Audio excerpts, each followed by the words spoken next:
Hi everyone, Tom here from itContracting. Welcome back to our series of videos on the recruitment and technology industry in Dublin. And what we wanted to focus on in this video is a look at remuneration packages and specifically benefits. What trends are we seeing? What are companies increasingly offering? And what to look for as a candidate and job seeker, and what to consider when you're talking to a company about benefits packages. What's a benefit to you really, and what are things that are maybe nice to haves?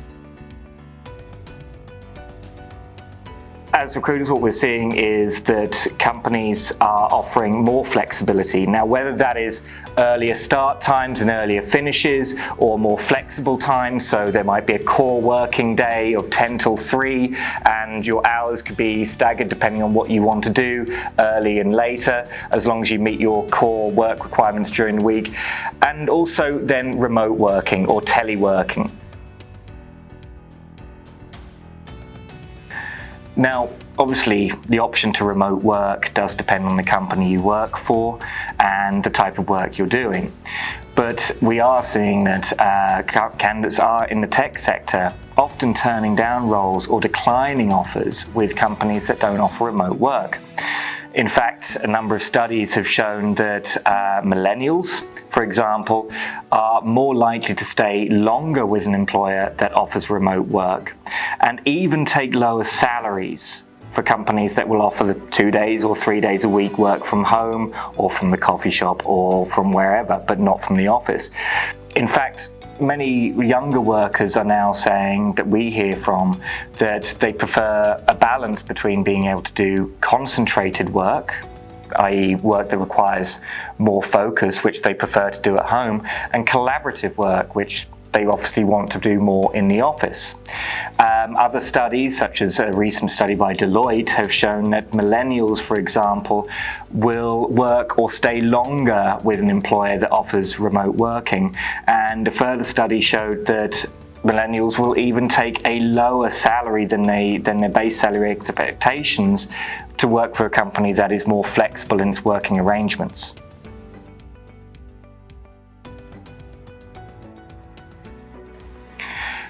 People are also starting to more balance working from home and the cost savings. So commutes, for example, come down in cost dramatically when you're working 2 or 3 or even 1 day a week work from home. Think about lunch costs if you're making that at home rather than maybe having to go out for something to eat or go to a shop. You can be looking at savings of several €100 a year, maybe even €1,000 a year. So people are starting to balance that a little bit more between what their conventional benefits are and their salaries versus what they might save in working from home.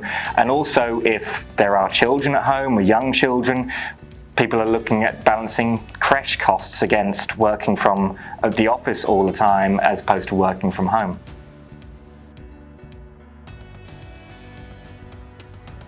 But what we're definitely seeing is that companies that maybe aren't able to or cannot offer remote work or flexible working arrangements is that they are going to find it, if they're not already, finding it harder to attract talent. And they're also, conversely, having to make things more attractive within their own office spaces. Companies are having to look at providing more comprehensive canteen facilities, more facilities within their offices, maybe even access to gyms, on-site creches. So there are a number of considerations that companies need to consider to attract talent if they cannot also offer the remote work. If we go back to the overall benefits package though, it's important to consider what you really need and what is important to you. So, for example, if you have a family and you've already an employer which provides you with full family health cover, if your future employer or any future employer doesn't provide that, does that affect what you would need to look at in terms of your base salary? If your current company offers a significantly high pension, for example, and another company maybe offers a defined contribution scheme which is significantly less, Do you want to make AVCs or additional voluntary contributions into your pension? What do you need to think about in terms of how that affects your base salary? So when you're entering into that new job seeking process come this autumn or maybe next year or in the future at any time, make a note of the real financial realities of the benefits that you get. What does your pension mean to you? What is the tax savings? What are the implications on certain benefits? What do you pay in terms of benefit in kind, for example, on healthcare, on gym, on a car allowance, or on mileage allowances, which are often tax-free, but there can be other parts of it which you might be paying benefit in kind on. What can you live with? What can you live without? And what employers would you rule out on that basis? And it's also important to manage your expectations of what a company can offer. Often people like to look at startups because they feel that the share options or the potential equity if that company was to IPO, for example, is worth foregoing in terms of other more conventional benefits. Sometimes SMEs or smaller companies aren't able to offer the same level of benefits that a major multinational can.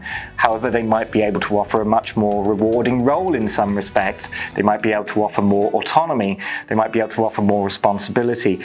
So it's really important to consider where your red lines are in terms of your benefits package and the type of company you're going for. If you're considering a startup, maybe some of those other larger benefits, big pension plans, things like that, are things you'll have to forego and think about having later on or factoring into what you need to pay out of your basic salary.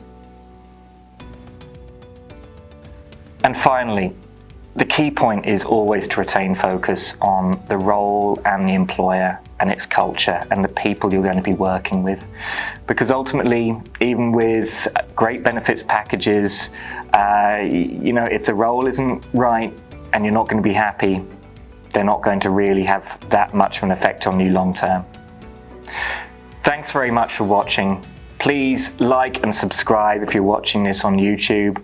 Click the bell for notifications, and please let us know what you think and any questions or comments that you have, what you may be experiencing in the market, what trends you're seeing.